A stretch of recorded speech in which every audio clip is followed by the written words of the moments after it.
These are the stories topping the news. Police youth programs contribute to reduce crimes. Man commits arson, then surrenders to police. And Indonesia locates tail of crashed Air Asia plane.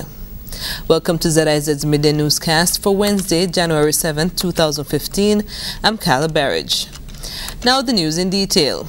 Commissioner of Police Dr. Selvin Walwyn has attributed the reduction in crime to the mentoring, advising, guiding and instructing children, MAGIC, and the Teens and Police Services TAPS programs. In an interview with ZIZ News, Commissioner Walwyn said that both programs have resulted in a decrease in the violence in the elementary schools.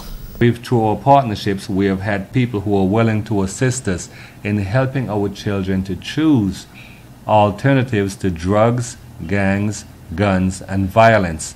We have seen a decrease in the schools, the elementary schools, in terms of fights, violence within those schools over the last 3 years. We are now seeing a difference in the high schools because some of these children who we trained, for instance, we had 374 children last year who graduated from MAGIC. And they are now some of them are now in high school, so we are seeing the difference there. Commissioner Walwyn said that the force has seen an improvement in the McKnight community. Most of the shootings that we have seen have not been the children who were quote-unquote in the gangs. For instance, in McKnight, you see a lot of things are happening around that area. These are not the children there. These are guys who have come out of prison, not the children that we have reached. The programs have been very effective, and the McKnight people can be proud because we have seen a big behavioral change in their children. We'll have more on this story in a subsequent newscast.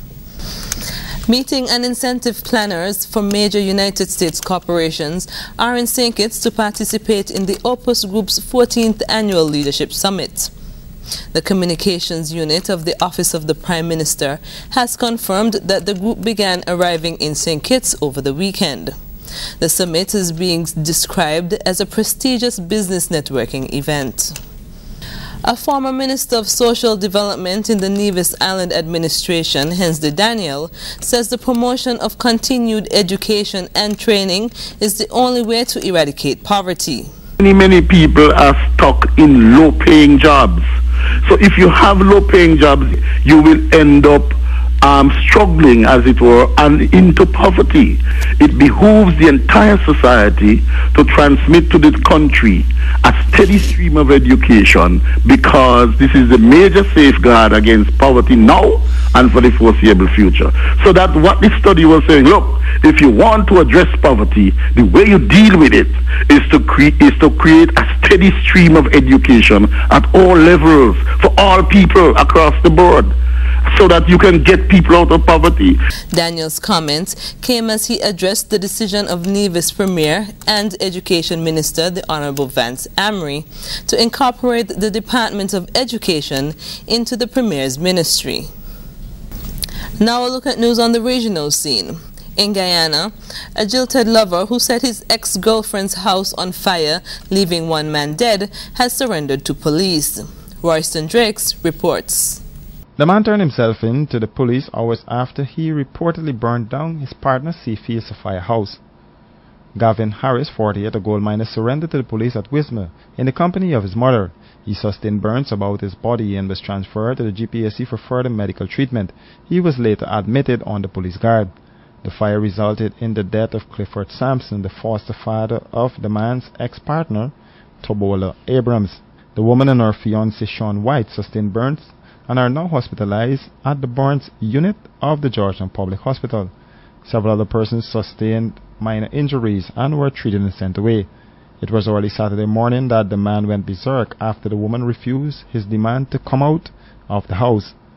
Her brother spoke to members of the media. Maybe if he comes sometime, enough time I come and I chase this man out this yard, so, and my sister like is still encouraging this man, you know, upon some level with the guy, right? So well, is the man do this kind of thing here, so. He been in the yard last night. The person upstairs said, well, he been rapping by the door for my sister to come outside, and after she refused to come outside, he go out on the road. Other people see we got enough witness, and next thing you know, it's fire, big fire. Nobody gonna do nothing. You see, we don't have much water around. So nobody never do nothing, everything just burn flat to the ground. The girl husband burn down the place, your man burn down the place, and she and him there no more. And he just come with gasoline and throw around the place when everybody was sleeping. My child, he merely get burn up in the house. And this is it. Who's the girl to you? My sister-in-law.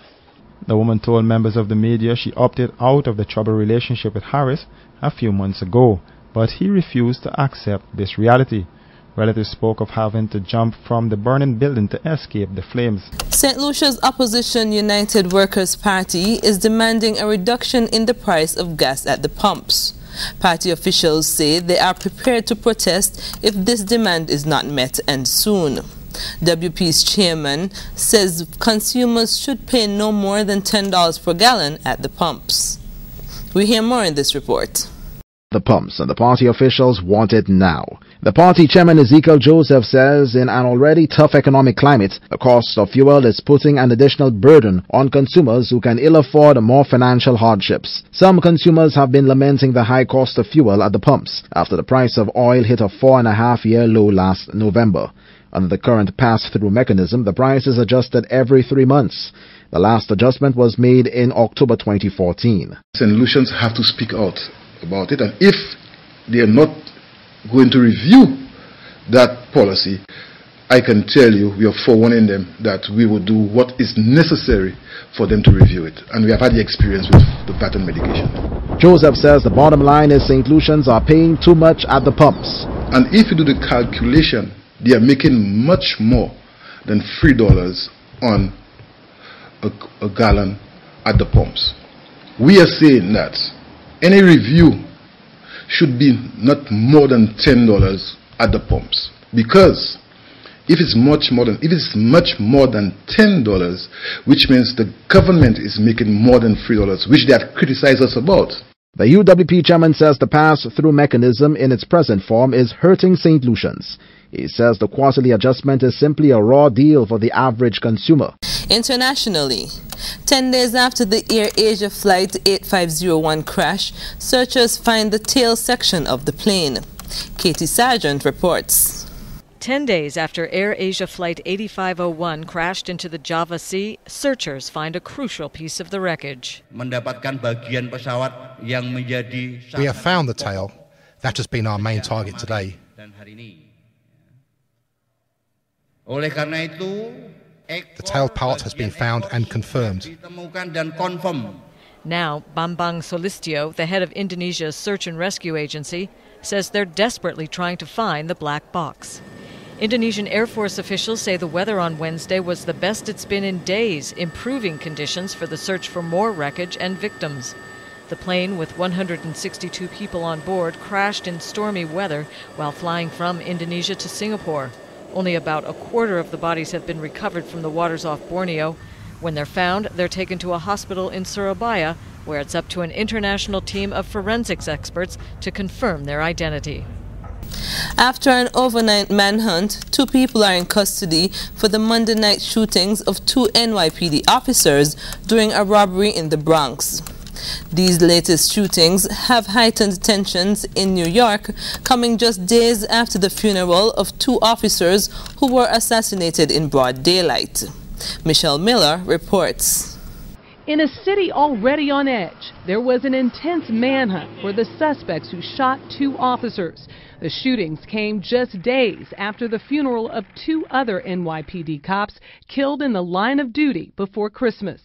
By mid-afternoon, 2 people were in custody, but tensions in the city remain high as police accuse Mayor Bill de Blasio of not supporting them. Ed Mullins is the head of the Sergeants Union. This constant atmosphere of anti-police, anti-police, anti-police has certainly brought about a concern for safety and an awareness of our own safety of doing this job. The bad blood between the mayor and police unions began a year ago with his inaugural pledge to end tactics like stop and frisk, which target minorities. The tension worsened when the mayor allowed protesters to march freely throughout the city after the grand jury decisions in Ferguson and Staten Island. At one point, de Blasio questioned how police might interact with his own black son. We've had to literally train them, as families have all over this city for decades, in how to take special care in any encounter he has with the police officers who are there to protect him. Some officers say the mayor created an anti-police atmosphere and turned their backs on him in protest at the funerals of the fallen officers. My message to the mayor is to humble himself. You're the leader of the city. From almost every police officer I've spoken to, they all sit back and say, and I've asked them, what would you do if you're the mayor? They said, I'd apologize. Now there are questions about whether officers may have stopped policing in protest. Arrests last week were down 56%, and parking tickets have been slashed by 93%.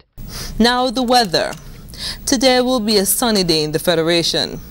Temperatures will reach a high of 28 degrees and a low of 24 degrees, with winds blowing from the east-northeast at 10 to 20 miles per hour.